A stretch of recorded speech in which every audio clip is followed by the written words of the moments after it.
عزیز دوستو، اصحاب کہف کا قصہ ختم ہونے کے بعد اصل بات آج قرآن حکیم نے چھیڑی ہے۔ وَتْلُو، تلاوت کرتے رہیے، پڑھتے رہیے، پڑھیے نہیں بلکہ پڑھتے رہیے، تلاوت کرے نہیں بلکہ کرتے رہیے، مسلسل تلاوت کرتے رہیے۔ حکم کس کو ہے؟ محمد رسول اللہ۔ اس کے بعد کس کو حکم ہے؟ تمام امت محمد کو۔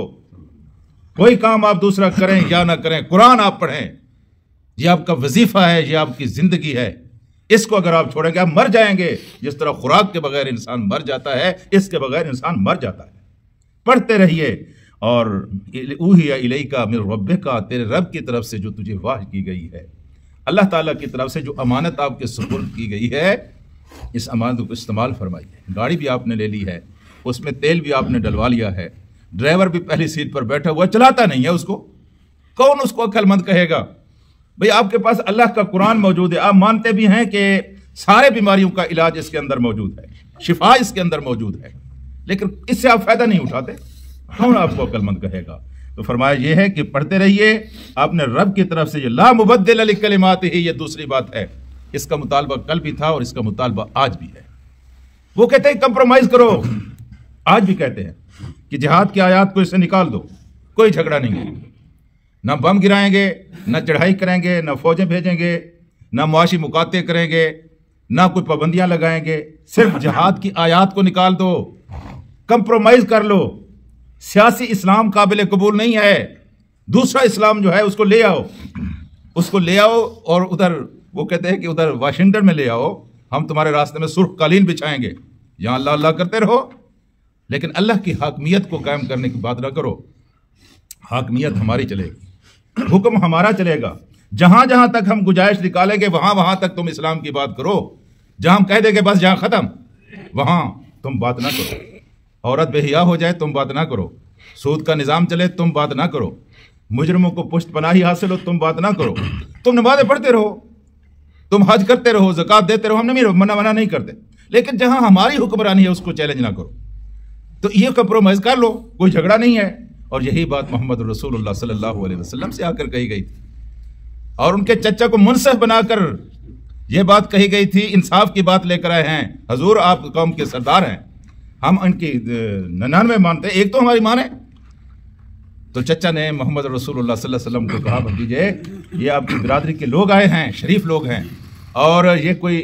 بے انصافی کی بات بھی نہیں لے کے آئے، انصاف کی بات لے کے آئے ہیں، کچھ اپنی منواؤ کچھ ان کی مان لو۔ تو آپ کو پتہ ہے کہ اللہ کے رسول نے کیا جواب دیا؟ اب نے چچا میرے ایک ہاتھ پر یہ چاند رکھ دیں، دوسرے ہاتھ پر سورج رکھ دیں، تب بھی میں اس کے اوپر کوئی کمپرومائز کرنے والا نہیں۔ یہی بات آج کہی، لا مبدل لکلماتہ، اللہ کے احکام کو کوئی بدلنے والا نہیں، کسی کے اندر یہ طاقت نہیں ہے، کسی کو یہ اختیار نہیں ہے، اللہ کے رسول کو بھی اختیار نہیں ہے کہ اللہ کے بھیجے ہوئے احکام کے اندر کوئی ترمیم کر سکے، کوئی تبدیلی کر سکے، کوئی بھی یہاں اللہ کے حکم کو بدلنے والا نہیں ہے۔ آگے ایک بات کہی گئی ہے، مخاطب تو اللہ کے رسول ہیں، لیکن سنایا کافروں کو گیا ہے، سنایا بے عمل مسلمانوں کو گیا ہے۔ اگر آپ نے کوئی تبدیلی کی بات کی، وَلَن تَجِدَ، ہرگز نہیں پائیں گے، من دونہی، اللہ کے علاوہ، ملتحد، کوئی جائے پناہ آپ کو پھر نہیں ملے گی۔ اللہ کے کلمات کے اندر اگر آپ نے تبدیلی کی تو آپ کو کہیں ٹھکانہ نہیں ملے گا۔ یہ ملتحدہ کا لفظ لحد سے نکلا ہے، لحد قبر کو کہتے ہیں، قبر کے اندر جا کر مردہ محفوظ ہو جاتا ہے، تو یہاں سے یہ لفظ بنا ہے کہ جائے پناہ، کہیں سر چھپانے کی جگہ تمہیں نہیں ملے گی، کہیں تمہیں عزت نہیں ملے گی، کہیں تمہیں سکون نہیں ملے گا اگر تم نے خدا کی کتاب کو چھوڑا یا اس کے اندر تم نے کمپرومائز اور سمجھوتا کرنے کی کوشش کی۔ میرے عزیز دوستو، اپنے مصیبتوں کا آپ جائزہ لے لیں تو اس وقت جتنی مصیبتیں مسلمان امت کے سر کے اوپر آئی ہوئی ہیں، اس قرآن کو چھوڑنے کی وجہ سے آئی ہوئی ہیں، اس قرآن کے احکامات کے اوپر عمل نہ کرنے کی وجہ سے آئی ہوئی ہے۔ اور یہ امت اگر اٹھنا چاہتی ہے تو کس نے کہا تھا؟ کسی امام نے کہا تھا کہ صبح جس وجہ سے یہ امت اٹھی تھی، شام کو بھی اسی وجہ سے امت اٹھے گی، اور وہ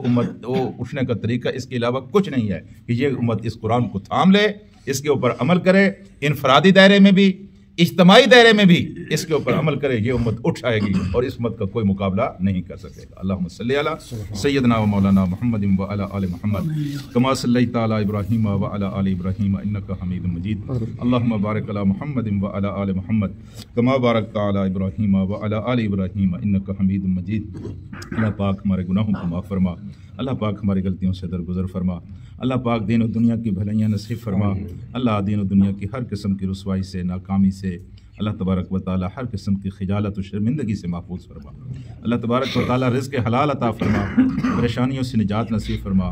قرضوں اور مرضوں سے بچا، اللہ تبارک و تعالی ہمارے والدین جو اس دنیا سے جا چکے ہیں، اللہ پاک ہم ہر روز ان کے حق میں دعا مانگتے ہیں، ہماری دعا کو قبول فرما اور ان کو ان کی قبروں میں آسودہ فرما، اللہ ہمارے بچے فتنے کے دور میں جی رہے ہیں، اللہ پاک ان کے اخلاق و اقدار کی حفاظت فرما، اللہ تعالیٰ ان کو نیک اور صالح بنا اور ہمارے لیے عزت اور نجات کا ذریعہ بنا، اللہ تبارک و تعالیٰ اس قرآن کے ساتھ وابستہ رہنے کی تا دم آخر توفیق نصیب فرما، اللہ یا اس قرآن کا استاد بنا یا اس قرآن کا شاگرد بنا، اور موت اس حالت میں ہمارے اوپر آئے کہ ہم قرآن کے استاد ہوں یا شاگرد ہوں، اللہ پاک سعادت کی زندگی عطا فرما، اللہ پاک شہادت کی موت نصیب فرما، وصلی اللہ تعالیٰ علی خیر خلقہ محمد و آلہ وصحبہ۔